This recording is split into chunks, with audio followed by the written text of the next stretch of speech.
What's going on, guys? JSGC here, and we are here for another Manchester City video. Today we're going to be doing the Premier League preview between Manchester City and Fulham at Craven Cottage, Saturday, March 13th, 2021. It's Fulham away, 8 PM kickoff GMT. Game is live on BT Sport. But before we crack on with this video, make sure, like always, if you are enjoying the content, you want to help to support my channel, then do subscribe. It is free. Press that red button, press the bell, and put your push notifications on to be notified immediately for when I do upload. Don't forget, social media links, they're in the description below and sliding across at the bottom of the screen if you want to go and follow me on my Twitter and Instagram. My email also in the description below too if you want to hit me up for any sponsorships for any videos or any general business enquiries. Leave a thumbs up if you do enjoy this video and let me know your thoughts in the comments below, including your score and team prediction for this game. So without further ado, let's crack on with this video. We're going to start off first by speaking about our oppositions. Fulham, currently sitting in 18th in the Premier League, level on points with 17th. They won their last game after not winning their previous two games. That win was an away victory at Anfield against Liverpool. An absolutely brilliant result that for Fulham, which is going to, I'm sure, give them lots of confidence going into this game. Now, I suspect that they're going to go with the same team that they went with at Anfield. It's going to be a nice, tricky game, this for Manchester City. And by nice, I mean it's a good challenge for us, considering we've got plenty of difficult fixtures coming up, lots of tricky fixtures as well. I think this is a really good opportunity to demonstrate what we can do, to show that we are fully over that loss against Manchester United, and actually we are ready here, at least momentarily anyway, because we are playing before Leicester and Manchester United, to go 17 points clear at the top of the Premier League, having played 2 games more than both Manchester United and Leicester City. In terms of Fulham's team, though, I'm expecting to see former Manchester City man Tosin Adarabioyo starting. Makes me sad. We sold him for £2 million. What a travesty. He's a brilliant player. I said it in the summer. Definitely valued at more than £2 million. I thought it was a terrible bit of business by Manchester City to sell him, but there we go. I'm also expecting Bobby Reid to be starting in this game. Harrison Reid as well, going through the middle. I'm also expecting Cavaleiro to be starting up top for Fulham. I'm wondering, may we see Mitrovic featuring at some point in this game, particularly useful if Fulham are going to be targeting set pieces, long throws, things like that. Loftus-Cheek, he did not feature against Liverpool, so I'm wondering if he may feature in this game or not. Fulham, though, got plenty of options and plenty for Manchester City to prepare for, and possibly debate about what's going to happen going forward into this game.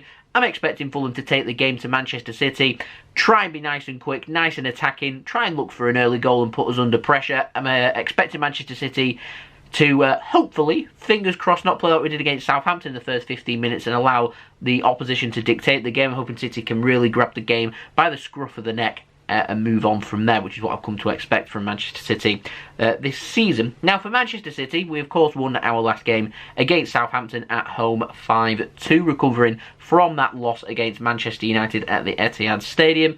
And because of that, and we're playing every 3 to 4 days, I am expecting more rotation from Manchester City. So I am wondering here now, will Sergio Aguero, will he finally get a start for Manchester City? Time running out, of course, with his contract up in the summer, for him to prove himself that he can still find goals, that he can still be a regular starting striker for Manchester City. But I am expecting City to go with a very similar team that beat Southampton in midweek to start in this game. The problem that City have got is we do have a big Champions League game next midweek. Yes, we've got a 2-goal advantage, but it still means that we've still got some work to do.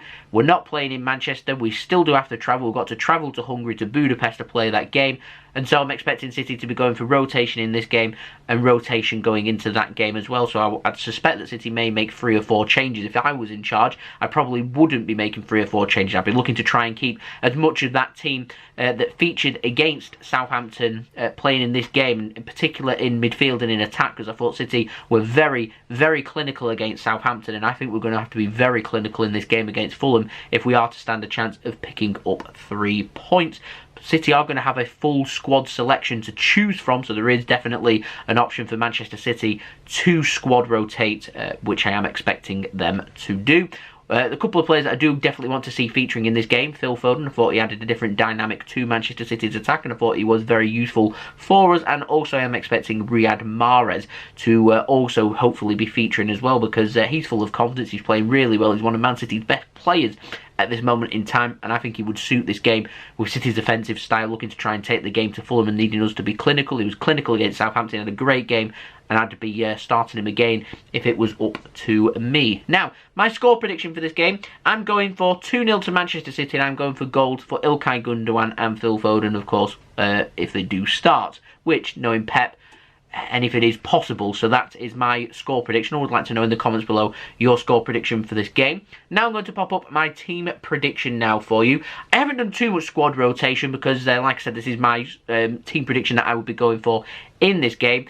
Not saying that this is what Pep's going to go for, but I'd be going for something as close to this team as possible. So I've gone for Ederson in goal. I've gone for Walker right back, Cancelo at left back. I think that's really harsh on Oleksandr Zinchenko, because I've been impressed with his performances as of late. And Benjamin Mendy once again to miss out. I've gone for John Stones and Ruben Dias. I wasn't too impressed with Aymeric Laporte when he was playing against Southampton, which is why I've gone back with Stones and Dias. I don't think Nathan Ake is fully fit, otherwise I'd probably say go with Stones and Ake. If Ake is fit enough to do 75 minutes or so, then it could be Stones and Ake. Stones, of course, didn't feature in the last game, which is why I put Stones in there.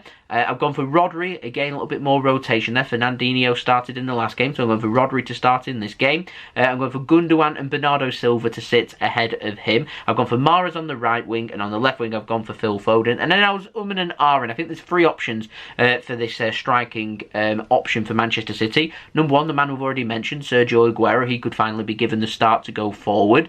The man that I put in there, Kevin De Bruyne, he featured against Southampton in a similar position. I thought it suited City a little bit better. It didn't disrupt our midfield as much as what it does when De Bruyne is starting in our midfield, and I certainly think that Gundogan and Bernardo Silva are all deserving of their spot in Manchester City's midfield, so I'd put De Bruyne further ahead of them, because I did think it worked well, and I think it could work really well away from home when teams are going to maybe try and be a little bit more offensive against us.